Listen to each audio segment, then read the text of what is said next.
Welcome to Walnut Healthcare. We are dedicated to providing compassionate, ethical, and high-quality clinical services tailored to your lifelong wellness journey. Our team prioritizes patient safety, clear communication, and structured support to ensure that your health concerns are always heard and addressed across every stage of your life. Atrial Septal Defect, or ASD, is a congenital heart defect where an opening remains in the septum, separating the heart's upper chambers. This allows oxygen-rich blood to bypass normal circulation, flowing directly from the left atrium back into the right atrium, forcing the right side of the heart to work much harder. To define it clearly, ASD is a hole in the atrial septum present from birth. There are several anatomical types, the most common being the secundum ASD. While small defects may close naturally in infancy, larger defects can persist and cause long-term strain on the heart and lungs. Many people with ASD reach adulthood without symptoms, meaning it is often diagnosed only when complications arise.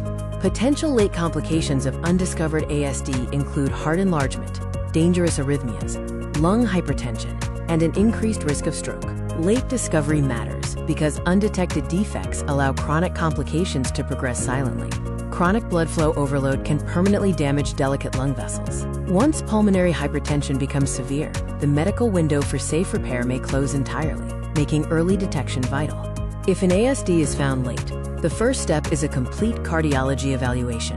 This includes an echocardiogram, which is the definitive test to measure the defect's size, location, and blood flow direction. Supporting tests like an ECG, chest X-ray, or cardiac catheterization provide further critical details. Next, clinicians assess whether closure is still possible. Closure is typically recommended when the defect is large, there is documented right heart enlargement, the patient is symptomatic, and pulmonary pressures remain controlled rather than severely elevated. While planning for treatment, medical teams focus on managing symptoms. Medications cannot close the ASD itself, but they help control irregular heartbeats, improve heart pumping efficiency, and use diuretics to prevent fluid retention in the body and lungs. Regarding treatment and cure, it is important to know that no medication can physically close an ASD. Drugs are used strictly to manage symptoms or prevent complications. The only definitive cure is the physical closure of the hole, achieved through surgery or transcatheter device repair. Transcatheter device closure is a highly effective, minimally invasive intervention. It is the first-line treatment option for secundum ASDs when the anatomy is suitable.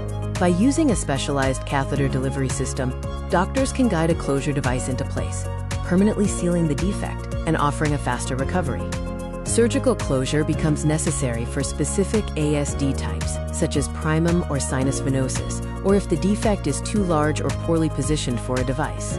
Surgery is also required if other heart defects coexist. When performed, even in adulthood, the long-term prognosis is excellent. There are instances where closure is not possible, particularly if severe pulmonary hypertension or Eisenmenger syndrome has developed. In these cases, attempting closure is generally contraindicated and unsafe. Treatment focus then shifts strictly to medical management of symptoms to maintain stability.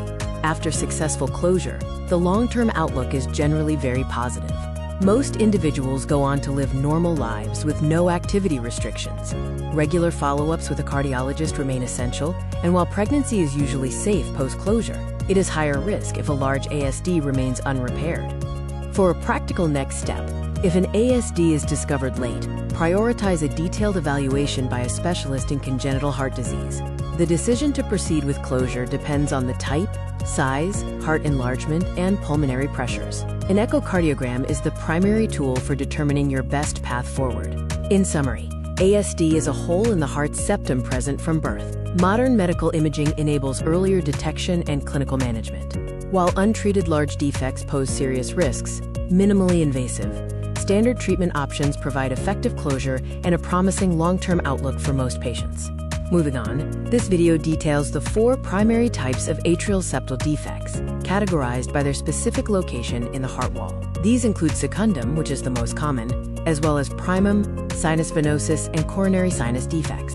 While many ASD cases are asymptomatic, it is important to recognize key clinical indicators.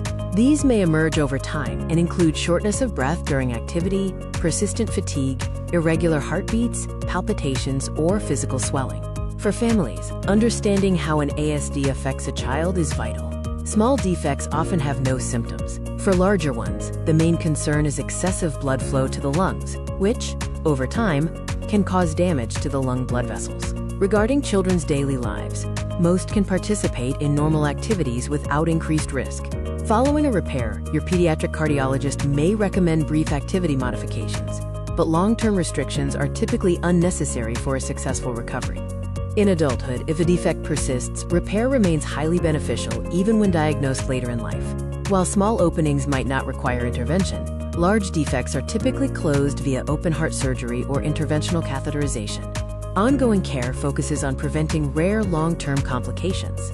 Regular monitoring by a cardiologist is standard, and recovery is supported by diagnostic tests like echocardiograms and Holter monitors to ensure long-term heart health. We hope this overview has provided helpful information regarding ASD care and management. Thank you for your time and attention to this important health topic. For further details, please consult your healthcare provider.